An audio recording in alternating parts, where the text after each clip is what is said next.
নমস্কার বন্ধুরা, অর্ণব ইলেকট্রোটেক চ্যানেলের পক্ষ থেকে আজকে আপনাদের সবাইকে এই ভিডিওতে স্বাগত জানাই। বন্ধুরা, আজকে এই ভিডিওতে খুব ইম্পর্টেন্ট একটা টপিক নিয়ে আলোচনা করবো। অনেকদিন পরে আবার আমি ফেস ক্যামে আসছি, আর আমি মাঝখানে একদম টাইম পাইনি, তো কিছুটা টাইম ডিসকন্টিনিউড হয়ে গেছিলো। অনেকেই বলছিলেন যে কন্টিনিউ ভিডিও দিতে, সময়ের অভাবে আমি আর ভিডিও সেরকম দিতে পারিনি। তো এখন থেকে আমি ডেইলি বেসিস চেষ্টা করব যে আপনাদের বিভিন্ন আলাদা আলাদা টপিকের, এতদিন যে টপিকগুলো আমরা সাধারণত ভিডিও দিতাম সেই টপিকগুলো দেবই, প্লাস এছাড়াও আরও অন্যান্য টপিকে আমি ভিডিও দেওয়ার চেষ্টা করব। তো আজকে যে টপিকটার ওপর ভিডিওটা করব সেটা হচ্ছে যে পুরোপুরি বিজনেস রিলেটেড টপিক। তো বেশ কয়েক বছর আগে আমি সাইবার ক্যাফের বিজনেস রিলেটেড আমি একটা টপিকের ওপর ভিডিও করেছিলাম। তো সেই ভিডিওটাতে ওভারঅল রেসপন্স কিন্তু বেশ ভালো ছিল। তো তাই মনে করছি যে এখন আবার বিজনেস রিলেটেড কিছু ভিডিও করা যাক। তো আমার যতদূর ধারণা, আমাদের এই চ্যানেলের মধ্যে যারা সাবস্ক্রাইবার আছেন, তারা কিছু সাবস্ক্রাইবার যারা হচ্ছে শুধুমাত্র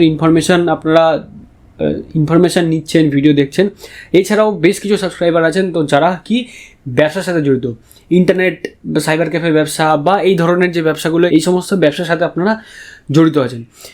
তো তাই জন্য মনে করছি যে এখন কিছু ভিডিও এই বিজনেস রিলেটেড আমি আপনাদের সাথে শেয়ার করব। তো প্রথম কথা হচ্ছে যে এখন কারা কারা সাইবার ক্যাফের ব্যবসার সাথে জড়িত আছেন, কাদের কাদের নিজেদের সাইবার ক্যাফে আছে, কারা কারা ব্যবসা করছেন। তো তারা অবশ্যই, আপনারা কোন ডিস্ট্রিক্ট থেকে ব্যবসা করছেন, কোথায় সাইবার ক্যাফে আছে, সেগুলো আপনারা কমেন্ট সেকশনে আপনারা অবশ্যই কমেন্ট করে জানান। আর সাইবার ক্যাফের ব্যবসা নিয়ে আপনাদের কার কি মতামত, কার ব্যবসা কেমন কি চলছে না চলছে, অবশ্যই কিন্তু সেগুলো আপনারা জানাতে পারেন। তো আজকের টপিকটা আপনাদের শুধুমাত্র যে এইটুকুনি তা না, তো আমি আজকে আপনাদের সাথে কিছু জিনিস শেয়ার করব যে সাইবার ক্যাফের ব্যবসা আপনি কীভাবে এনলার্জ করবেন, কীভাবে বড় করবেন। ঠিক আছে, যে ফার্স্ট যে অপশান সেটা হচ্ছে যে সাইবার ক্যাফেতে আপনার অপশান বাড়াতে হবে।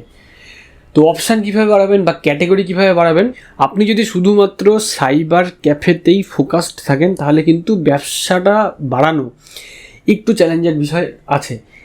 কেন, কি বৃত্তান্ত, সেটা সবই বলবো। দ্বিতীয়ত ম্যাটার করে আপনার লোকেশান, যে আপনি কোন লোকেশান থেকে সেই বিজনেস করছেন।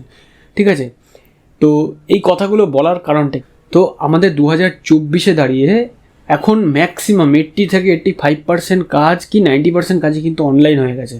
তো আপনারা হয়তো এই জিনিসটাকে আপনারা এগ্রি করবেন যে এখন কিন্তু সব আমাদের মতো বয়স বা আমাদের থেকে কম বয়স বা আমাদের থেকে হালকা বেশি বয়সের যারা, তারা সবাই কিন্তু টেকনোলজি নিয়ে অ্যাওয়্যার। ঠিক আছে, মানে টেকনোলজি তারা বোঝে, তারা স্মার্টফোন চালাতে পারে, তারা টুকিটাকি জিনিসগুলো নিজেরা করতে পারে। ইভেন তার পাশে রয়েছে ইউটিউবের সাপোর্ট। তো আপনি যে কোনো বিষয় যদি আপনার কিছু তো আটকে যায়, তো তখনই মানুষ কী করে, ইউটিউবে যায়, ইউটিউবে গিয়ে দেখে নেয় যে এই জিনিসটা আমার এখানে আটকে গেছে, তো এই জিনিসটা আমি কীভাবে সলভ করতে পারি। তো ইউটিউব থেকে কিন্তু 10-12টা ভিডিও যদি ম্যাক্সিমাম দেখে নেয়, তখন থেকে মোটামুটি 70% কিন্তু সলিউশন সেখান থেকে বেরিয়ে চলে আসে। এছাড়া তো রয়েছে এআই। তো এআই কিন্তু বিজনেসে একটা বিরাট বড় এফেক্ট ফেলছে। কীভাবে ফেলছে, আমি একটা সাধারণ এক্সাম্পল দিই। আগে পাসপোর্ট ছবি তৈরি করার জন্য কাস্টমাররা আগে সাইবার ক্যাফে হোক, স্টুডিও হোক, সেসব জায়গাতে আসতো। তো পাসপোর্ট ছবি তুলে সেটাকে এডিট করে সেটাকে প্রিন্ট আউট করে দিয়ে, মানে আমাদের মতো যারা ব্যবসায়ী তারা ইনকাম করতো। তো এখন কি হচ্ছে, এখন কেসটা এরকম হয়ে যাচ্ছে, এআই হওয়ার পরে মানুষে কী করছে, সেলফি তুলছে বা কাউকে বলছে আমার একটা ছবি তুলে দে পরিষ্কার জায়গায় দাঁড়িয়ে। সে কী করছে, এআই দিয়ে ব্যাকগ্রাউন্ড রিমুভ করে দিচ্ছে, সেখানে নতুন ব্যাকগ্রাউন্ড বসিয়ে দিচ্ছে, ছবির কোয়ালিটি এনহ্যান্স করছে, ছবিগুলোকে কালার কারেকশান করছে, সব এআই করে সে সাজিয়ে আপনার কাছে নিয়ে আসছে শুধুমাত্র প্রিন্ট আউটের জন্য। আপনি ছবি তুলে প্রিন্ট আউট করে এডিট করে যে পয়সা নেবেন, আপনি শুধুমাত্র প্রিন্ট আউটে কি সেই পয়সা নিতে পারবেন? হ্যাঁ, এবার যদি আপনি মনে করেন বা বলেন যে আমি প্রিন্ট আউটেই সেই পয়সা নেবো, তাহলে পরে সেই ব্যক্তি আপনার দোকানে সেকেন্ড দিন আর আসবে না। তার কারণ কি, সে পয়সাটা বাঁচানোর জন্যই সে ঘরে বসে এআইকে ইউজ করে অতগুলো কাজগুলো করে, শুধুমাত্র যাতে করে আপনাকে প্রিন্ট আউটের পয়সা দিয়ে পুরো জিনিসটাকে হাতে নেওয়া যায়। আপনি যদি আগের রেটই নেন, সমস্ত কিছু ইনক্লুড করে যদি রেট নেন, তাহলে সেই কাস্টমার সেকেন্ড টাইম আপনার কাছে আর আসবে না। তো এতে করে কী হলো, এতে করে আপনার ইনকাম এখান থেকে কিন্তু কমে গেল। তো শুধুমাত্র ছবি তোলার বিষয়টা আমি একটা এক্সাম্পল দিলাম। তো এরকম প্রচুর বিষয় কিন্তু এই এআই, ইউটিউব, এগুলো দিয়ে কিন্তু সাইবার ক্যাফের ইনকাম অনেক দিক থেকে অনেক অংশে কিন্তু কমে গেছে। তো আমি আরেকটা এক্সাম্পল আমি আপনাদের সাথে শেয়ার করি। আগে প্রচুর এরকম ছাত্রছাত্রীরা আসতো যে কি প্রজেক্টের ফ্রন্ট পেজ বানানোর জন্য। তো ফ্রন্ট পেজ বানানোর জন্য তারা সাইবার ক্যাফেতে আসতো, আমরা বানিয়ে দিতাম। ঠিক আছে, 10 টাকা 15 টাকা করে চার্জ নিয়ে প্রিন্ট আউট দিয়ে বানিয়ে দিয়ে দিতাম। তো এখন মানে এই টেকনোলজির যুগে বা এআইয়ের যুগে কী হয়েছে, তারা মোবাইল থেকেই ফ্রন্ট পেজ বানিয়ে নেয়, শুধুমাত্র এখানে আসে প্রিন্ট আউট করার জন্য, বা শুধুমাত্র ক্যাফেগুলোতে আসছে প্রিন্ট আউট করার জন্য। এবার আপনি প্রিন্ট আউট, একটা সাদা কালো প্রিন্ট আউটে আপনি ম্যাক্সিমাম কত টাকা নেবেন? আপনার যদি একটু লোকালিটির ভেতরে দোকান হয়, সেখানে যদি কোনো অপশান না থাকে, যদি আপনি একা ব্যবসা করছেন এরকম যদি হয়, তো সেক্ষেত্রে আপনি 5 টাকার বেশি শুধুমাত্র একটা প্রিন্ট আউটের জন্য সাদা কালো আপনি কত টাকা নিতে পারেন? 5 টাকার বেশি। তো এখানে কি হলো, আপনি যেখানে আগে প্রিন্ট আউট দিয়ে 15 টাকা বা 20 টাকা ইনকাম করছিলেন, তো সেইখানে আপনার ইনকাম এসে দাঁড়ালো 5 টাকাতে। তো কি ইনকাম কমে গেল। তো এই এখন বিষয়টা হচ্ছে যে এটা সলিউশন কি? তো বন্ধুরা, এখন বাংলা একদম পরিষ্কার ভাষায় বলতে এটার কোনো সলিউশন নেই, ঠিক আছে? তার কারণ যত দিন যাবে তত টেকনোলজি কোনো দিন দাঁড়িয়ে থাকবে না। টেকনোলজি আপনার ব্যবসার জন্য বা আপনার জন্য কোনো দিন টেকনোলজি স্ট্যাটিক হবে না। টেকনোলজি কিন্তু আরও সামনে এগোবে, ইনকাম কিন্তু কমবে। তার কারণ কি, আমাদের বাবা কাকা বা দাদুদের যে জেনারেশান ছিল, আমি একদম ফ্র্যাঙ্কলি কথা বলছি, তো তারা কিন্তু টেকনোলজি নিয়ে এতটা কিন্তু ইউজ টু ছিল না। তো তাদের কী করতো, তো তাদের যে কোনো কিছুতেই যখনই কোনো দরকার হতো তখনই তারা কী করতো, সাইবার ক্যাফেতে যেত, টাকা দিত, কাজ করিয়ে নিয়ে চলে আসতো। কারণ তারা টেকনোলজি হিসেবে বোঝে না, তারা টেকনোলজি হিসেবে জানে না। কিন্তু আমাদের জেনারেশান বা আমাদের এক স্টেপ পরের জেনারেশান যারা আছে, টেকনোলজি নিয়ে কিন্তু তারা আমাদের থেকেও বেশি ইউজ টু। তো সবসময় আপনাকে এটা মাথায় রাখতে হবে যে আমাদের যে জেনারেশান বা আমাদের যে নেক্সট জেনারেশান, তারা কিন্তু আপনার থেকেও অ্যাটলিস্ট 5 to 10% হলেও আপনাদের থেকে কিন্তু বেশি তারা টেকনোলজি ইউজ টু, আপনাদের থেকে কিন্তু বেশি তারা নলেজ কিন্তু অবশ্যই গ্যাদার করবে, ঠিক আছে? তো সেইখানে দাঁড়িয়ে ব্যবসা ধরে রাখতে গেলে আপনাকে পার্টিকুলার একটা দিকে যদি আপনি ফোকাসড হয়ে থাকেন, তাহলে কিন্তু ব্যবসা বাড়ানোটা খুব মুশকিল। তো ব্যবসা বাড়াতে গেলে আপনাকে কিন্তু অপশান বাড়াতে হবে, ক্যাটেগরি চ্যানেলাইজ করতে হবে, আইটেম বাড়ানো বা ক্যাটাগরি বাড়ানো, এই জিনিসগুলোতে ফোকাস করলেও কিন্তু হবে না। আপনাকে কিন্তু কাস্টমার রিটেনশনের দিকেও কিন্তু নজর রাখতে হবে, ঠিক আছে? কাস্টমার আসছে, আচ্ছা ঠিক আছে করে দেবো, হয়ে যাবে, এখন যান, পরে রেখে দিচ্ছি, এই জিনিসগুলো করলে কিন্তু হবে না। কাস্টমার রিটেনশানে কিন্তু আপনাকে কিন্তু নজর দিতে হবে। কাস্টমার আপনার দোকানে এসে কতটা রিল্যাক্স, ঠিক আছে, আপনার সাথে কতটা ফ্রেন্ডলি। এবার ফ্রেন্ডলি মানে অন্যরকম কোনো সেন্সে না, কাস্টমারের সাথে ফ্রেন্ডলি হতে হবে। কিন্তু ফ্রেন্ডলি মানে এটা নয় যে কাস্টমার আসলো, কিরে করে দে, টাকাটা আমি পরে দিয়ে চলে যাবো, ঠিক আছে, এখন বাকি থাক, অত চাপ নিস না। এই জায়গাটা কাস্টমারের সাথে তৈরি করা যাবে না। কিন্তু কাস্টমারের সাথে ফ্রেন্ডলি হতে হবে, ঠিক আছে, কাস্টমারের সাথে পোলাইট থাকতে হবে। কিন্তু কাস্টমারকে এই জিনিসটা সুযোগ দেওয়া যাবে না, ঠিক আছে তুই করে দে, আমি পরে এসে দিয়ে যাবো, ঠিক আছে আপনি করে দিন, কী চাপ আছে, এখানেই তো থাকি, দিয়ে চলে যাবো। এই গ্যাপটা যখন জিরো হয়ে যাবে, তখন আপনার ব্যবসা উচ্চনে চলে যাবে। তার কারণ কি, একটা ব্যবসা করতে গেলে আপনাকে কম বেশি বাকি দিতে হবে, ঠিক আছে? বাকির কনসেপ্ট থাকবেই, সে মুদিখানার ব্যবসা হোক, সে সাইবার ক্যাফের ব্যবসা হোক, আপনাকে কম বেশি বাকি কিন্তু দিতেই হবে, নাহলে কিন্তু আপনি কাস্টমার হোল্ড করতে পারবেন না, ঠিক আছে? কিন্তু সেই বাকি তোলারও কিন্তু ক্যাপাসিটি আপনার থাকতে হবে। আর বাকি আপনি কত পার্সেন্টেজ পর্যন্ত বাকি দিচ্ছেন সেটাও কিন্তু আপনাকে নজরে রাখতে হবে। আপনি দেখা গেল গোটা দিনে 1000 টাকা ইনকাম করছেন, বা গোটা দিনে আপনি 1000 টাকার কাজ করেছেন, তো সেইখানে আপনার 500 টাকা বাকি আর 500 টাকা আপনি হাতে ক্যাশ পেয়েছেন। তো এটা কিন্তু কোনো রেশিওতে যাচ্ছে না, ঠিক আছে? এটা কিন্তু কোনো রেশিও হলো না, এটা ডিসব্যালেন্স রেশিও হয়ে গেল।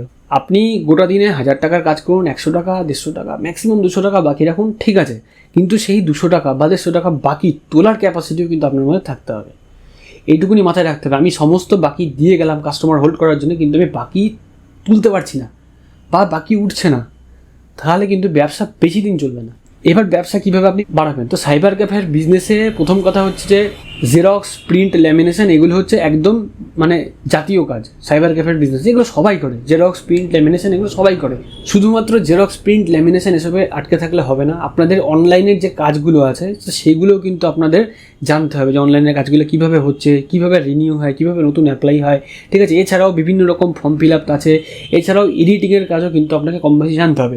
তো আমি যখন, আপনারা হয়তো পুরনো ভিডিও আমি এন্ড স্ক্রিনে দিয়ে দেবো বা আমি আই বাটনে ক্লিক করে দিচ্ছি, সেখান থেকে দেখতে পারবেন। যখন আমার পুরনো সাইবার ক্যাফের বিজনেস আমি স্টার্ট করেছিলাম, যখন ছোটো ছিল সাইবার ক্যাফের বিজনেস, তো তখন শুধুমাত্র আমিও কিন্তু এই online form fill up, xerox, print, ঠিক আছে, ল্যামিনেশন, আমার কিন্তু শুধুমাত্র এই ক্যাটাগরিগুলো নিয়েই বিজনেস ছিল। বাট এখন যে দিন আসছে, তো সেইখানে শুধুমাত্র এই ক্যাটাগরিতে স্টার্ট হয়ে থাকলে হবে না। তো আমিও কিন্তু এখন বিজনেস আস্তে আস্তে আমাকে চ্যানেলাইজ করতে হবে, আপনাকেও হবে, আমিও করছি। তো কীভাবে চ্যানেলাইজ করবেন? দেখুন, আমার আগে এই আইটেমের অপশান ছিল না, তো আমি এই আইটেমের অপশান নিজে ইনক্লুড করেছি। তার কারণ কি, যে ইনকাম বাড়াতে গেলে করতে হবে, আর কাস্টমার রিটেনশন, ঠিক আছে?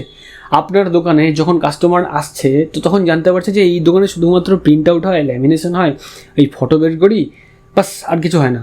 তো কাস্টমারের কি, কাস্টমার যখন আপনার কাছ থেকে দুটো সার্ভিস পাবে, কাস্টমারের এক্সপেকটেশন হবে যদি এখান থেকে 3টে সার্ভিস পাওয়া যেত, ঠিক আছে? তো সেই এক্সপেকটেশান আপনি 100% টাচ করতে পারবেন না। মানুষের এক্সপেকটেশান 100% আপনি টাচ করতে পারবেন না। অ্যাটলিস্ট আপনি 30-40% আপনি টাচ যদি করতে পারেন, তাহলে কিন্তু কাস্টমারের রিটেনশন থাকবে এখানে, বা কাস্টমার আপনার দোকানে আসবে। তো এরকম আপনি সাবলিমেশনের বিজনেস শুরু করতে পারেন, এরকম ফটো ফ্রেমের আইডিয়া কিছু নিয়ে নতুন করে বিজনেস শুরু করতে পারেন। তো হয়তো আমি বলছি আপনাকে সাবলিমেশনের বিজনেস, তো সাবলিমেশন হয়তো অনেকে আপনারা এই সাইবার ক্যাফের সাথে ইনক্লুড করেছেন।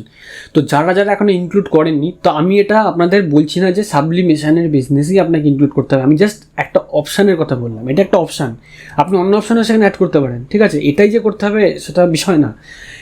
তো সাবলিমেশনের বিজনেস হলে কি, আপনার কাছে একটা ফিক্সড অ্যামাউন্ট কিন্তু প্রফিটের গল্প থাকবে, ঠিক আছে? কারণ সাবলিমেশনের যে আপনার প্রচুর কস্টিং বা প্রচুর ইনভেস্টমেন্ট তা কিন্তু না।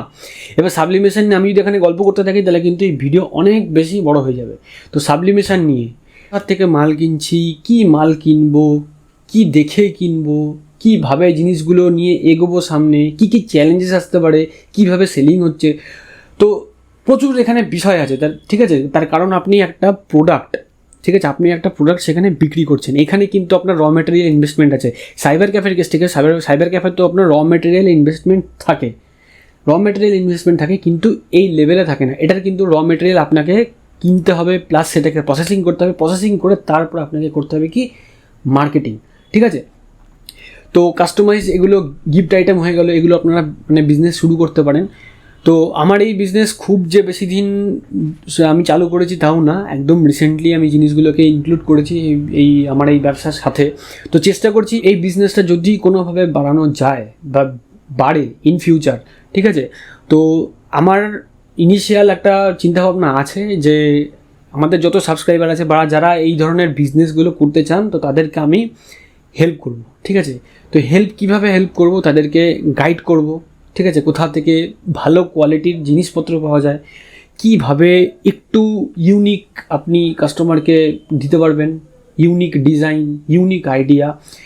তো বন্ধুরা, সাবলিমেশনের বিজনেস যে আনকমন একদমই না, সাবলিমেশনের বিজনেস কিন্তু কমন বিজনেস। প্রচুর লোকে সাবলিমেশনের বিজনেস করে, এই কাস্টমাইজ মগের ওপর প্রিন্ট করে দেওয়া, বোতলের ওপর প্রিন্ট করে দেওয়া, ঠিক আছে? তারপরে টুপির ওপরে প্রিন্ট করা, ফটো ফ্রেম বানিয়ে দেওয়া, পেন্সিল ব্যাগ, তো চাবি রিং, প্রচুর অপশান আছে সাবলিমেশনে, প্রচুর অপশান। 10টা লোকের কাছে না গিয়ে সেই কাস্টমারটা আপনার কাছে কেন আসবে, সেটা আপনাকে কিন্তু নিজেকে চিন্তাভাবনা করতে হবে। ফার্স্ট হচ্ছে আপনাকে রেট ফিক্স করতে হবে। আপনি চেষ্টা করবেন যে এমন একটা রেট যাতে করে আপনারও প্রবলেম না হয়, কাস্টমারেরও প্রবলেম না হয়, এটা গেল রেট। দ্বিতীয় হচ্ছে যে ইউনিক ডিজাইন, ইউনিক চিন্তাভাবনা, ঠিক আছে? সবাই বোতলের উপর প্রিন্ট করছে, এই বোতল এগুলো হচ্ছে কমন, এই বোতলগুলো হচ্ছে কমন, সবাই এই একই বোতলে প্রিন্ট করে, কিন্তু কি প্রিন্ট হচ্ছে, কীভাবে হচ্ছে, কি কন্টেন্ট হচ্ছে। আমাকে কাস্টমার একটা ছবি দিয়ে বললো প্রিন্ট করে দাও, তো ছবিটা নিলাম, কম্পিউটারে খুললাম, সেটাকে আমি প্রিন্ট আউট করে বোতলের মধ্যে তুলে আমি কাস্টমারকে দিয়ে দিলাম। এই জিনিসটা যখন কাস্টমার দেখবে, তখন কাস্টমারের যে এক্সপেকটেশনটা, কাস্টমার সবসময় যখন কোনো একটা নতুন দোকানে যায় বা নতুন কোনো একটা অপশান তারা পায়, তখন তাদের কাছে কিন্তু একটা এক্সপেকটেশান থাকে যে হয়তো কিছু ডিফারেন্ট চাই, বা হয়তো কিছু ডিফারেন্ট আমি পেতে পারি।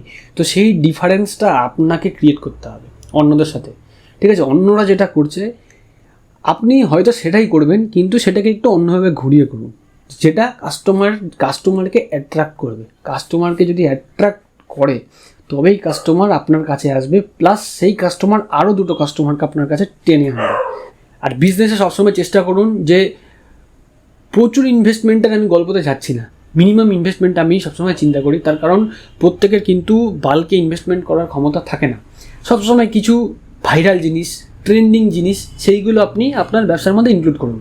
যেমন আমি একটা এক্সাম্পল দিই আপনাকে, দেখুন এই ধরনের ফটো ফ্রেমগুলো কিন্তু আপনারা হয়তো দেখেছেন বা ইন্টারনেটে এগুলো আপনারা দেখতে পাবেন, এগুলোকে বলে স্পটিফাই ফটো ফ্রেম। তো স্পটিফাই ফটো ফ্রেম কেন? তো এই ইউনিক জিনিস বা এই ট্রেন্ডিং জিনিসগুলোকে কিন্তু আপনাকে আপনার বিজনেসে ইনক্লুড করতে হবে। না করলে পরে কাস্টমারের অ্যাটেনশান আপনি পাবেন না। কারণ আমি আবারও বলছি, বাবাদের যুগ, দাদুদের যুগ, কাকাদের যুগ, কাকুদের যুগ, এগুলো কিন্তু আস্তে আস্তে কিন্তু পেছনে চলে আসছে। এখন আসছে হচ্ছে নতুন জেনারেশান যেহেতু সোশ্যাল মিডিয়ার সাথে টোটালি অ্যাটাচ, তো তাদের কাছে কিন্তু একদম ডে টু ডে আপডেটগুলো কিন্তু তাদের কাছে সব সময় থাকে। তো তারা কিন্তু সব সময় এই জিনিসগুলোর এক্সপেকটেশন রাখে যে আমি এই জায়গাতে গিয়ে নতুন কিছু পাবো, নতুন ইউনিক কোনো জিনিস পাবো। আর ইউনিক জিনিস যখনই আপনি তাদেরকে প্রোভাইড করতে পারবেন, তারা উইদাউট এনি হেজিটেশন সেখানে পয়সা ইনভেস্ট করবে, ঠিক আছে, প্লাস আরও 4টে কাস্টমারকে ডেকে আনবে। তো এই স্পটিফাই ফেমগুলো কিছুই না, অ্যাপ থেকে জাস্ট এটাকে স্ক্যান করলে পরে এইখানে যে গানটা লেখা আছে সেই গানটা আপনার বাজতে শুরু করবে। এটা হচ্ছে স্পটিফাই ফেমের বৈশিষ্ট্য, ঠিক আছে, কিছুই না, এটা বানানো কিন্তু কিচ্ছু না। এখন এটা দেখে মনে হতে পারে বাবারে বাবা এগুলো কীভাবে করতে হয় বা কীভাবে বানাতে হয়। তো স্পটিফাই ফ্রেম ছাড়াও যে এই যে সিপার বোতল যেগুলো আছে, এগুলো সাবলিমেশন বোতল যেগুলো কাস্টমাইজ প্রিন্ট হয়, তো দেখতে পাচ্ছেন এখানে একটা বাংলা কোটেশন লেখা, ঠিক আছে, এগুলো কীভাবে প্রিন্ট হচ্ছে, ঠিক আছে, আউটপুট কীভাবে আমি মানে বেস্ট আউটপুট নিয়ে আসতে পারবো। এছাড়াও এখানে দেখতে পাচ্ছেন কিছু কফি মগ আছে, আমি একটা স্যাম্পল দেখাচ্ছি জাস্ট, আমি সমস্ত কিছু প্রচুর ভ্যারাইটি আছে, ঠিক আছে। দেখুন এখানে একটা স্যাম্পল, এটা হচ্ছে একদম মানে বাংলা যে কোটেশনগুলো যেগুলো আমরা সবসময় চলতি কথাবার্তা ইউজ করি, তো এইগুলোই এখন ট্রেন্ডিং। আপনাকে মানে ব্যবসার ট্রেন্ড বুঝতে হবে যে ব্যবসা কোন রাস্তায় নিয়ে গেলে আমার ব্যবসা সামনে এগোবে, বা পাবলিকই আপনার ব্যবসাকে উইদাউট এনি পয়সা ইনভেস্ট পাবলিকই আপনার ব্যবসাকে প্রমোট করবে, ঠিক আছে। শুধুমাত্র এইগুলো কিছু ইউনিক চিন্তাভাবনা আপনাকে মাথায় রাখতে হবে। প্লাস সোশ্যাল মিডিয়ার সাথে সবাই এখন কম বেশি অ্যাটাচ। সোশ্যাল মিডিয়া থেকে খারাপ জিনিসগুলো না নিয়ে ভালো জিনিসগুলোকে নিয়ে আপনি ব্যবসার মধ্যে সেই চিন্তাভাবনাগুলোকে লাগান, ঠিক আছে। ব্যবসার মধ্যে ইউনিক কিছু জিনিস আপনাকে অবশ্যই লাগাতে, বারবার আমি এই জন্যই বলছি ইউনিক জিনিস, ইউনিক চিন্তাভাবনা আর ইউনিক কনসেপ্ট, ঠিক আছে। তো কারোর যদি মনে হয় যে এই সমস্ত কাস্টমাইজ যে বিজনেস এগুলোর গাইডেন্স দরকার, কীভাবে ডিজাইন হচ্ছে, কীভাবে কোথা থেকে মাল পাওয়া যাচ্ছে, বা এই জিনিসগুলো নিয়ে কীভাবে ব্যবসা করবো এগোবো, তো ইন্টারেস্ট থাকলে অবশ্যই সেটা কমেন্ট সেকশনে কমেন্ট করবেন। আমি চেষ্টা করবো এগুলো নিয়ে সম্পূর্ণ একটা আলাদা সেশনের আলাদা ভিডিও তৈরি করতে, যাতে করে আপনারাও এই জিনিসগুলো ইনক্লুড করে আজকে যা ইনকাম করছেন তার থেকে ইনকাম মাসে একটু বাড়াতে পারেন। তো যাই হোক, অনেক হয়তো বকে ফেলেছি, হয়তো আপনাদের অনেকের ভালো লাগবে, অনেকের খারাপ লাগতে পারে। তো যার যেমন ফিডব্যাক আছে অবশ্যই কমেন্ট সেকশনে দেবেন। আমি চেষ্টা করছি আমার চ্যানেলে ভিডিওগুলো দিয়ে কন্টিনিউ আপনাদেরকে সাপোর্ট করার জন্য, বা কন্টিনিউ আপনাদের ইনফরমেশান কিছু প্রোভাইড করার জন্য। তো আজকের ভিডিওটা কেমন লাগলো অবশ্যই কিন্তু কমেন্ট সেকশনে কমেন্ট করে জানাবেন। ভালো লাগলে লাইক করবেন, ভিডিওটা অনেক বেশি করে শেয়ার করুন এরকম ভিডিও আপডেট আপনাদের পাওয়ার জন্য। চ্যানেলটাকে যারা এখন সাবস্ক্রাইব করেন না অবশ্যই চ্যানেলটাকে সাবস্ক্রাইব করবেন, আর অলরেডি যারা সাবস্ক্রাইব করেছেন তাদেরকে অসংখ্য ধন্যবাদ। তো বন্ধুরা ভিডিওটা সাথে শেষ থাকার জন্য সবাইকে ধন্যবাদ জানাই। ভালো থাকবেন, সুস্থ থাকবেন, বাই।